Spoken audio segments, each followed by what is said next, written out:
វាងការប្រថុយប្រថានណាមួយទោះបីជាគាត់គ្មានជំរឿផ្សេងទៀតក៏ដោយគាត់អាចត្រូវបានសម្លាប់តាមផែនការដើមជីតាមានការភ្ញាក់ផ្អើលយ៉ាងខ្លាំងនៅពេលដឹងថាជីតារបស់គាត់បានស្លាប់ហើយមិនអាចផឹកអ្វីបានទេមុនពេលគាត់ស្លាប់ជីតាមានការភ្ញាក់ផ្អើលយ៉ាងខ្លាំងនៅពេលដឹងថាជីតារបស់គាត់បានស្លាប់ហើយមិនអាចផឹកអ្វីបានទេមុនពេលគាត់ស្លាប់ប៉ុន្តែវាមិនមែនមានន័យថាពួកគេមិនចង់សម្លាប់គ្នានោះទេជីតាបានស្លាប់ទៅហើយរហូតដល់មិនអាចសម្លាប់ខ្លួនឯងបានជីតាមានការភ្ញាក់ផ្អើលហើយបានដឹងថាជីតារបស់គាត់បានស្លាប់ទៅហើយមិនអាចផឹកអ្វីបានទេមុនពេលគាត់ស្លាប់ជីតាមានការភ្ញាក់ផ្អើលយ៉ាងខ្លាំងពេលដឹងថាជីតារបស់គាត់បានស្លាប់ហើយមិនអាចត្រូវគេសម្លាប់បានឡើយប៉ុន្តែទោះបីជាគាត់បាក់ទឹកចិត្តក៏ដោយជីតាក៏មានការភ្ញាក់ផ្អើលយ៉ាងខ្លាំងពេលដឹងថាជីតារបស់គាត់បានស្លាប់ហើយមិនអាចផឹកអ្វីបានមុនពេលគាត់ស្លាប់នេះនាំឲ្យមនុស្សមួយចំនួនជឿថាជីតាមិនចង់ស្លាប់ទេ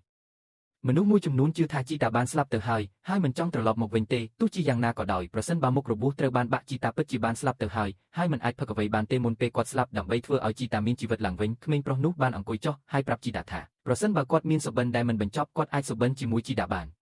អ្នកផ្សេងទៀតក៏អង្គុយចុះដែរប្រហែលជាជីតាបានអង្គុយចុះដោយមានអារម្មណ៍ស្រឡាញ់ពីជីតារបស់គាត់ជីតាបានស្លាប់ទៅហើយរហូតដល់មនុស្សក្រោកឡើង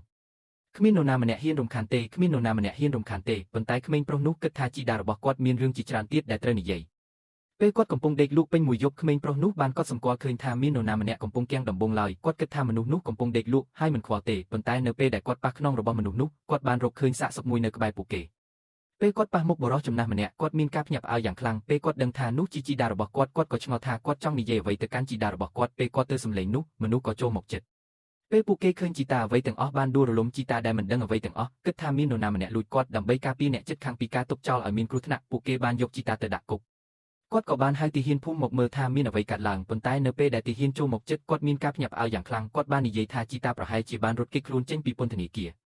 ពីព្រោះលោកតាមានធំណាស់ហើយមិនអាចត្រូវបាននរណាម្នាក់លួចបានឡើយដំបងឡើយលោកតាចង់ឲ្យអំណោយដល់លោកតាប៉ុន្តែទាហានមិនបានចូលទៅជិតលោកតាទេព្រោះលោកតាមិនដឹងអ្វីទាំងអស់មុនពេលចាក់ចេញលោកតាបានប្រាប់ទាហានថាពួកគេត្រូវតែរុះរើលោកតាចេញដោយឃើញស្ថានភាពចម្លែកបែបនេះជីតាក៏សម្រេចចិត្តអញ្ជើញអ្នកភូមិមកជួបគាត់បានប្រាប់ពួកគេឲ្យតាមដានគាត់ប៉ុន្តែនៅយប់នោះក្មេងប្រុសនោះបានកត់សម្គាល់ឃើញសម្លេងរំខានមួយនៅក្នុងភូមិពេលឃើញគាត់ជីតាក៏ដើរទៅជិតក្មេងប្រុសនោះក៏ដើរទៅជិតហើយពួកគេក៏នៅជាមួយគ្នាតែពីរនាក់នៅកន្លែងចម្លែកមួយក្មេងប្រុសនោះមានការភ្ញាក់ផ្អើលនិងងឿងឆ្ងល់យ៉ាងខ្លាំងចំពោះជីតានោះ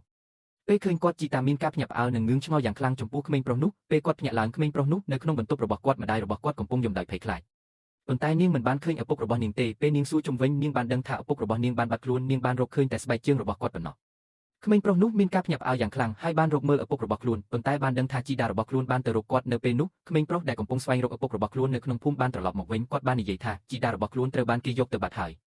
យក្មេងប្រុសនោះបានសុំឲ្យជីតារបស់គាត់រកស្បែកជើងកណ្ដុរចំនួន15មួយពេលគាត់មកដល់ក្មេងប្រុសនោះបានសង្កេតមើលស្ថានភាពហើយគាត់បានឃើញថាជីតារបស់គាត់មានគោលដៅមួយប៉ុន្តែទោះបីជាយ៉ាងនេះក្តីក្មេងប្រុសនោះបាននិយាយថាមនុស្សបានត្រៀមខ្លួនរួចរាល់ហើយដើម្បីចាប់ផ្ដើមលួចមុននោះក្មេងប្រុសនោះបានឲ្យកាក់មួយដល់ពួកគេម្នាក់ហើយគាត់បានសុំឲ្យពួកគេកុំនិយាយអំពីអ្វីទាំងអស់បន្ទាប់មកក្មេងប្រុសនោះបានទៅភូមិបន្ទាប់មកក្មេងប្រុសនោះបានយកកាក់មួយចំនួនចេញហើយផ្ដើមលួចប៉ុន្តែវាត្រូវបានគេនិយាយម្ដងហើយម្ដងទៀតថាវាជាល្បិចដ៏អស្ចារ្យមួយដោយសំឡេងរំភើបរបស់គាត់បានសួរបុរសចំណាស់ថាតើគាត់ពិតជាចង់សម្លាប់កូនប្រុសរបស់គាត់ឬអត់ប្រសិនបើគាត់មិនចង់ទេគាត់បានផ្ដល់ចម្លើយដ៏ល្អដល់គាត់ប្រហែលជាគាត់បាននឿអ្វីដែលបុរសចំណាស់និយាយហើយនៅពេលក្រោយដែលគាត់សម្លាប់គាត់វាគឺជាល្បិចដ៏អស្ចារ្យមួយពេលគាត់ឃើញវាបុរសចំណាស់បានបញ្ជាឲ្យអ្នកដទៃចាប់ផ្ដើមរំលាយបុរសចំណាស់តើអ្នកមានអ្វីចង់និយាយជាមួយខ្ញុំទេអ្នកហៅខ្ញុំថាចាស់ប្រសិនបើអ្នកមិនមែនជាបុរសចំណាស់របស់ខ្ញុំទេខ្ញុំនឹងសម្លាប់អ្នកចូលទៅនិយាយអ្វីដែលអ្នកចង់បានតើអ្នកពិតជាចាស់មែនទេកូជោអ្នកមិនអាចត្រឡប់ទៅក្រោយបានទេ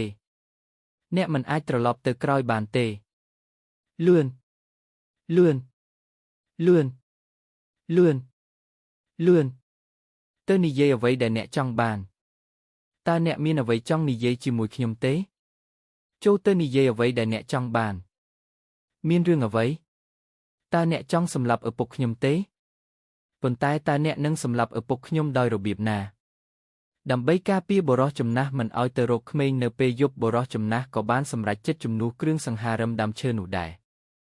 រដោយពួកគេមិនដឹងខ្លួនរឿងរ៉ាវទាំងអស់នេះស្របនឹងស្ថានភាពរបស់បុរសចំណាស់មុនពេលគាត់ស្លាប់មិនយូរប៉ុន្មានគ្រឿងសង្ហារឹមដែលធ្វើពីដើមឈើរបស់បុរសចំណាស់